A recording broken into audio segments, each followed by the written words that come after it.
Жакшысыздарбы, жалпы журтчулук? Мен кечээ токтогон жерден Манас баянын ары көздөй улайын. Сиздер болсо адаттагыдай эле эфирди бөлүшүп коюуну унутпаңыздар. Ошентип, Манас Кошой бабасы көбү баягы Кытайдын кыйрын бузуп кирип, жапырык салып чыккандан кийин 3 турпанды жердеген Кара сууда калаасы, Каар аяр баласы Култаң деген аяр качат экен. Качып, жылдызды ашып, өтүп, анан терс майууну жердеген Текес хандын алдында моминтип сүйлөп турат. Мен Акун Бешим менен байланыштым тетигил Орто Азиядагы. Ал сага атайын кат берди. Мына ошону мен сага айтып берейин. Андан кийин Манас жөнүндө сага кабар берейин деп, Манас жөнүндө кабар айтып турат. Бул Алтайдан чыккан Жакыптын уулу Манас. Эгер ушул бойдон жөн койсоңор, тетигил Бейжиндеги Эсен ханымды тагынан шыпырып түшөт. Анткени кече мына тетигил Дагалакта Кырмызды өлтүрдү. Андан нары Дүбүрө ханды өлтүрдү. Дүбүрө болсо Эсен хан өлсө ордуна хан боло турган баатыр эле. Мына аны да өлтүрдү. Карагышта Котон бүт барын алып тынды. Оронгу болсо тетиги Чынды көздөй качып кетти. Эми сага Акун Бешим тетигил Керкөлдөгү орго кабар айт деп мага менден айттырды.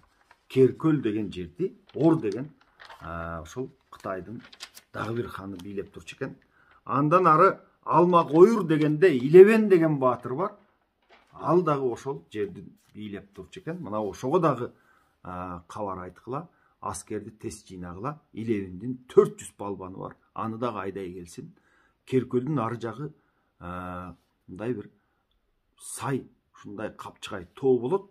Ал жерде Кеймин деген баатыр бар. Муну дагы чакыртсын деп айтты. Деп бүт баарысын чакырып, колду жыйнабасак болбойт деп айтып жатат. Анан муну Куяс баатырыңды да чакыр деп баягы Текеске айткандан кийин Текес кадимкидей коркуп калды. Ай, бул кайдан чыккан неме? Манас деген. Эртең мени чаап алса, тетиги жерден Кырмызды чапса, андан ары тетигил жактан Дүбүрөнү чапса, Оронгу качса, а мен соо каламбы? Бул жерден Бейжин эмес, тетиги Кара шаар кумулуң араң көрүнгөн жер экен бул жер. Алыс. Мен жакында эле келип ушул жакка башкаруучу болуп турбаймынбы? Кантип эл чогултам эми? Кандай кылам эми? Кантип айласын табам? Эртең келип калсачы, бүрсүгүнү келип калсачы деп мына ушинтип аябай сана чегип калды дейт. Мына ошондо Куяс Текестен бир күндүк ат чабым жерде жашайт экен. Куясты алдырып туруп, Куястын баатырлыгы, анан аярлыгы бар экен. Куяс келип Текести тынчтандырып койду дейт. Ой, ал 70 үйлүү тетиги бурутту койчай, ал Алтайда качып босуп жүргөн кыргыз бар ошол. 70-80 көп болсо бир 60 үйлүүбү. Мына ошолордун баары келип анан чаап алат деп коркуп отура бересиң. Кой аныңды. Анын айласын табабыз деп 60 мергенди ошол жердеги эч көлбөс деген тоонун башына чыгарып, жол чалдырып койду дейт. Карап тургула, кокус жоо келсе, кол келсе, бизге айтып койгула деп анан өзү жыгачтан бир аскерлерди жазат. Алыстан караганда тим эле жер жайнаган аскер болуп көрүнө турган кылып, мына ушинтип айласын таап, Текести тынчытып, Текес дагы баягы Орго айтышты унутуп, Кейминге айтышты унутуп, нары жактан Илебенге айтканды унутуп, Текес дагы эндекей жатып алды дейт. Бир күн анан кийин, арадан 3 күн өткөндөн кийин Кыргыздын аскери мына ошол жерге келип Текестин жерине барып калды. Эми Кыргыздын аскерин бул сапар казак Айдаркан, кадимки Көкчөнүн атасы Айдаркан, ошол кол башы болуп, колду сиз башкарасыз деп, аны ошол аскерге хан көтөрүп, ошол колдун башын башкарган хан дейт Камбардын уулу Айдаркан. Андан Дагалактан келген Кайып хан бар, Даңгуудан Мунар хан бар, Гүлдүрдөн Чалыбай, Гүлдүргүчү Абдылда, Кыргыз Кутуби, Кыпчак Тас Чечен, Үрбү, Аргындан Кожо, Кара Токодон Мажик, Чалик, бүт баарысы бар. Манас дагы Бакай. Мына ошолордун арасында билесиздер, салт боюнча колду ким башкарса, ошол кол баш болот дагы, калганы Манас баш болуп, ханы беги баш болуп, бүт баарысы ошол аскерлердин ичинде 10 башыга башыйып, 100 башыга башыйып ушинтип турушат. Анан булардын баарын чогултуп, тетиги жер жайнаган эмне деп дүрбү салып карашса, баягы куяс жер жайнатып жыгаштан ушундай аскер кылып койгон экен. Биринчи кадимкидей элдин баары чоочушту дейт. Мынча көп аскер бул жака кайдан келип калган? Же Кытайдан колу келип калганбы деп. Анан анын айласын бакай таап көрсө жыгаштан экен. Кийин байкап көрүшсө, арасына дары салып, ок дарыдан сээп чыгышып туруп, бүт баарын өрттөп, андан кийин текестин жерине ага саба кызыл туу айгайлаган ызы чуу болуп, текестин эндекей жаткан элине кирип барышты. Ага саба кызыл туу айгайлаган ызы чуу болуп кирип барганда, текес баягы куястын амалына ишенип, эндекей жатып алганына өкүнүп, куяска жини келип, аны канжары менен жарып өлтүрдү.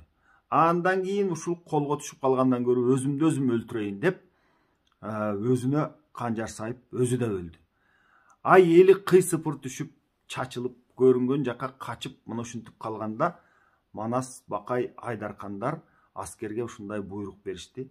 Жыргы ийнесинде калбагыла, мал келине тийбегиле, союш алсаңар алгыла, калганын эч нерсесине тийбегиле. Катын калач, кыз кыркын, балдарын баягындай байлап, туткундап жүрбөгүлө.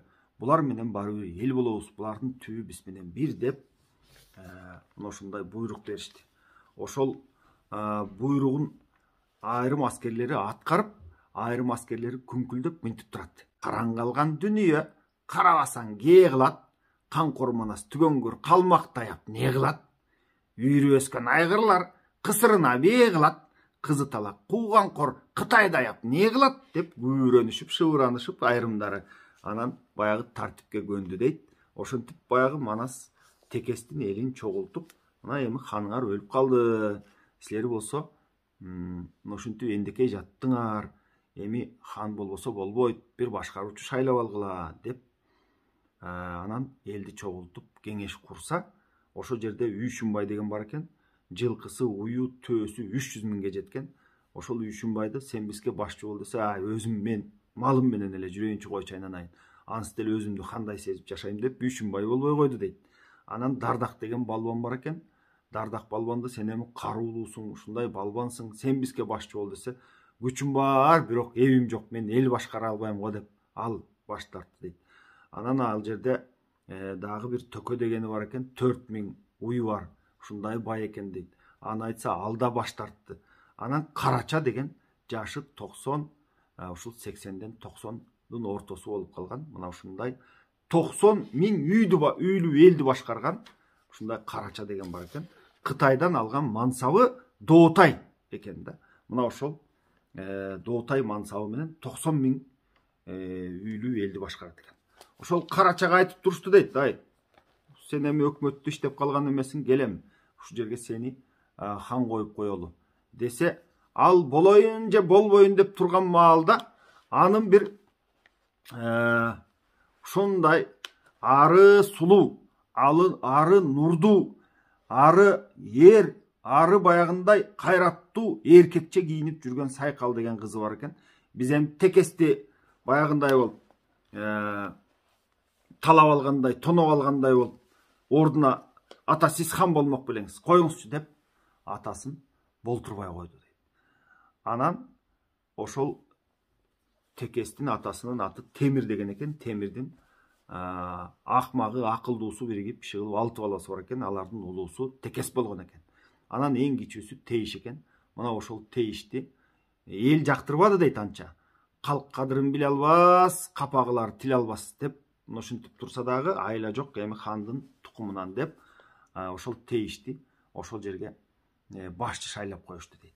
Анда Тейиш эми силер менен биз баягы эл болобуз. Эми силер менен баягындай бир жакын болобуз. Ошондуктан эми калгыла. Жамандыкты эми баштан өткөрдүк, эми жакшылыгына калып кеткиле. Бизде эми бир аз конуп кеткиле деп. Андан 900 жылкы, төөсү, уyu аралаш 900 мал союп, баягы колдун баарын коноктоп жатып алды дейт.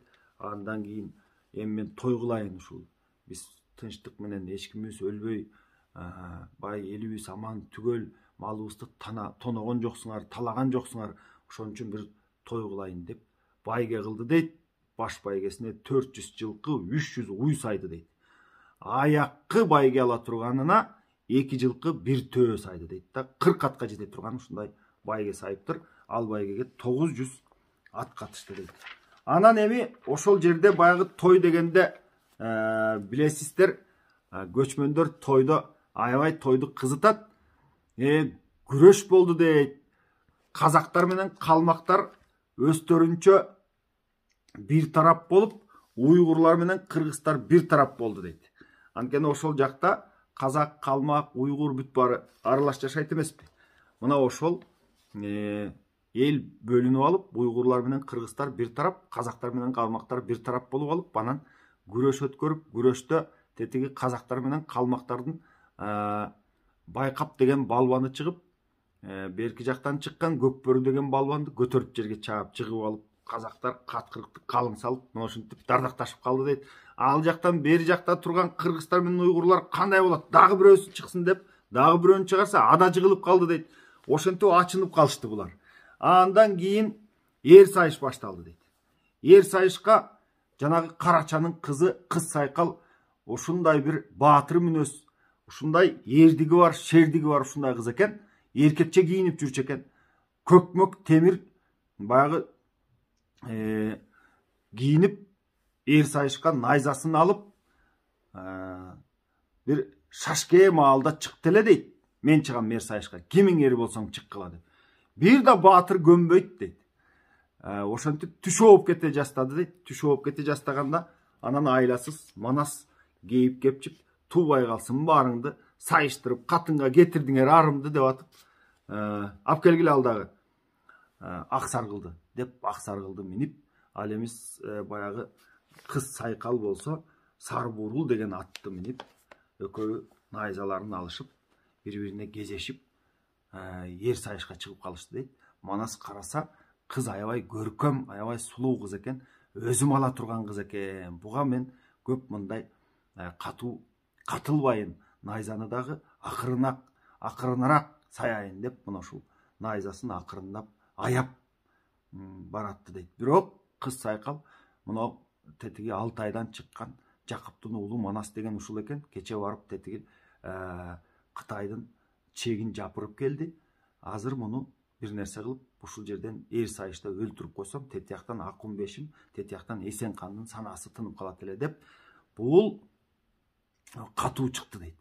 Чыгып, экөө баягы найзаларын жапырып кездеше келгенде, Манас акырын сайса, тигил катуу сайып, колтуктан кирген найзасы тепчип өтүп, этин артынан чыгып калды Манастын. Анан экөө эки жакка кетише албай, ошол жерде ай балтасын алып чыгып, Кыз Сайкал Манасты как чокка соккондо калканы менен тосуп калып, айыр болду дейт да. Ушундай катуу, ушундай күчтүү, өзү ары балбан, ары эр жүрөк, ары ушундай баатыр кыз экен. Манас дагы ай балталап чапканда, ал калканы тосуп, болотко болот кагышып дейт. Мына ошентип турушту, акырында курал жарактары бүт сынгандан кийин экөө эреңиш баштап калышты дейт да. Манас баягы колтугунда найзасы калдактап, тигини эрден алып ыргыта албай турат дейт. Мына ошентип турганда аркы жактан Чубак байкап калган окшойт, атын чаптырып келип, бул силерге эмне эңишпи? Эр сайыш бул деген деп туруп, баягы Манасты жөлөп таяп, эптеп бери тартып баштаганда, Дого деген казак нары жактан жүгүрүп келип, эмне силер экөөңөр бир кызды көптөп, деп бакылдап ошол жерде чатак чыгарды дейт. Нары жактан калыстары келишип, бул жактан Тейиш өзү барып, ажыратып, кайры ордуларына коюшуп, кайрадан эр сайыш кылышып, ошентип 2 жолу сайышып, андан кийин Манастын жаалы чыгып көзүнө баягы Кыз Сайкалды көкүрөккө сайды дейт кийинкисинде. Көкүрөккө сайганда ушунчалык катуу тийгенден аты дагы очорулуп отуруп, Кыз Сайкалдын сараласы. Ошентип отуруп, араң дегенде ордуна жетип, андан кийин Кыз Сайкал айтты дейт, болду чыкпайм. Башымды кесип алсаңар да чыкпайм деп, чыкпай койду дейт. Ал ортодо Манас болсо жаалданып, баягы жини келип алган, мен колтугумду тепчите найза сайып, бу катындан найза жеди деп кандай кеп кетет мен жөнүндө, чакыргыла бер жака, чыксын Кыз Сайкалды айткыла деп, ал ортодон кетпей, аягында Кыз Сайкалдын атын тартуулап жатышып, араң Манасты өзүнө келтиришип, анан байгени бөлүшүп, мына ошентип элдин баарысы эр сайышты көрүшүп, Анан Манас кыз Сайкалга ашык болуп калды дейт да. Мен ала турган, мен үйлөнө турган кыз экен деп. Мына ошол эр сайыш бүттү эми туугандар. Калган кепти Кудай буйрса эртең улап айтып берем. Бүгүн саламатта туруңуздар.